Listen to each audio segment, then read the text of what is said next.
السلام علیکم ورحمۃ اللہ وبرکاتہ۔ الحمد للہ علی احسانہ والشکر لہ علی توفیقہ وامتنانہ، اشہد ان لا الہ الا اللہ وحدہ لا شریک لہ تعظیما لشأنہ، واشہد ان محمدا عبدہ ورسولہ الداعی الی رضوانہ، اما بعد۔ حضرت ابو سعید خدری رضی اللہ عنہ سے روایت ہے، نبی کریم صلی اللہ علیہ وسلم نے فرمایا، ایاکم والجلوس فی الطرقات، کہ راستوں اور گلی کوچوں میں بیٹھنے سے بچو۔ قالوا یا رسول اللہ ما لنا بد من مجالسنا نتحدث فیہا۔ صحابہ اکرام رضوان اللہ علیہم اجمعین نے کہا، راستوں پر بیٹھے بغیر ہمارا گزارا نہیں ہو سکتا، نتحدث فیہا، کیونکہ ہم وہاں بیٹھ کر باتیں کرتے ہیں۔ قال رسول اللہ صلی اللہ علیہ وسلم، فَإِذَا أَبَيْتُمْ إِلَّا الْمَجْلِسَ فَأَعْتُوا الطَّرِيقَ حَقَّهُ، اگر تم مانتے نہیں ہو، آپ کو راستوں پر بیٹھنا ہی ہے، وہاں گفتگو کرنا ہی ہے، تو آپ کو راستے کا حق ادا کرنا ہے، آپ کو راستے کا حق ادا کرنا ہے۔ قالوا وما حقه، تو صحابہ اکرام نے پوچھا، اللہ کے نبی راستے کا حق کیا ہے؟ قال غض البصر، اللہ کے نبی صلی اللہ علیہ وسلم نے کہا کہ تم اپنی آنکھوں کو پست رکھنا، یعنی نگاہوں کی حفاظت کرنا، وکف الاذی، اذیت رسانی نہ کرنا، یعنی کسی اور کو تکلیف نہیں پہنچانا، ورد السلام، سلام کا جواب دیتے رہنا، والامر بالمعروف والنہی عن المنکر، آپ بھلائی کا حکم دیتے رہنا، برائی سے روکتے رہنا۔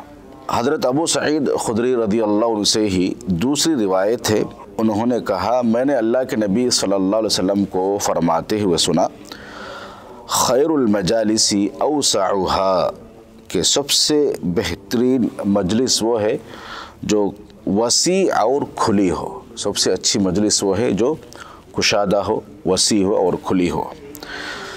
اور ابو ہریرہ رضی اللہ عنہ سے روایت ہے، نبی کریم صلی اللہ علیہ وسلم نے فرمایا، ما جلس قوم مجلسا لم يذكر الله فيه ولم يصلوا على نبيهم الا كان عليهم ترة فإن شاء عذبهم وإن شاء غفر لهم۔ اللہ کے نبی صلی اللہ علیہ وسلم کا فرمان ہے کہ جو قوم کسی مجلس میں بیٹھے اور وہاں پر اللہ کا ذکر نہ کرے، کسی مجلس میں بیٹھی ہوئی ہے قوم اور وہاں پر اللہ کا ذکر نہیں ہو رہا ہے، اور نہ ہی اس مجلس میں اللہ کے نبی صلی اللہ علیہ وسلم پر درود بھیجا جا رہا ہے، تو اس قوم کو قیامت کے دن حسرت و افسوس ہوگا۔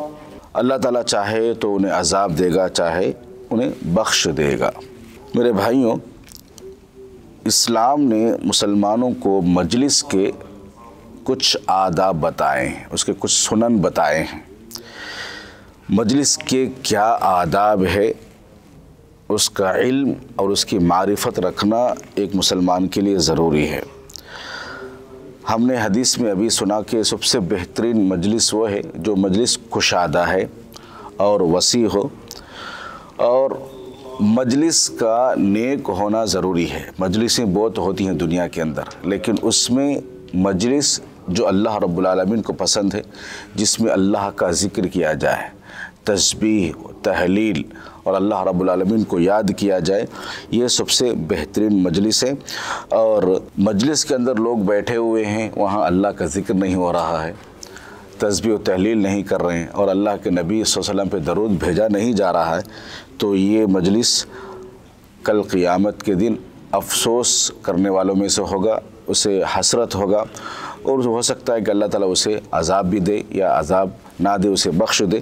تو اسی لیے انسان کو چاہیے مجلس کے جو آداب ہے اس میں سے ایک اہم اور سب سے زیادہ پہلی چیز یہ ہے کہ انسان کو مجلس نیک بنانا چاہیے، اور اس میں اللہ رب العالمین کو یاد کرے، اللہ کا ذکر کرے، تسبیح کرے، یہ مجلس میں ہونا چاہیے۔ اللہ رب العالمین سے دعا ہے کہ رب العالمین مجھے اور آپ کو کہیں سنی باتوں پر عمل پیرا ہونے کی توفیق عطا فرمائے، اور مجلس کے آداب ہمیں سیکھنے کی توفیق عطا فرمائے۔ آمین۔ السلام علیکم ورحمۃ اللہ وبرکاتہ۔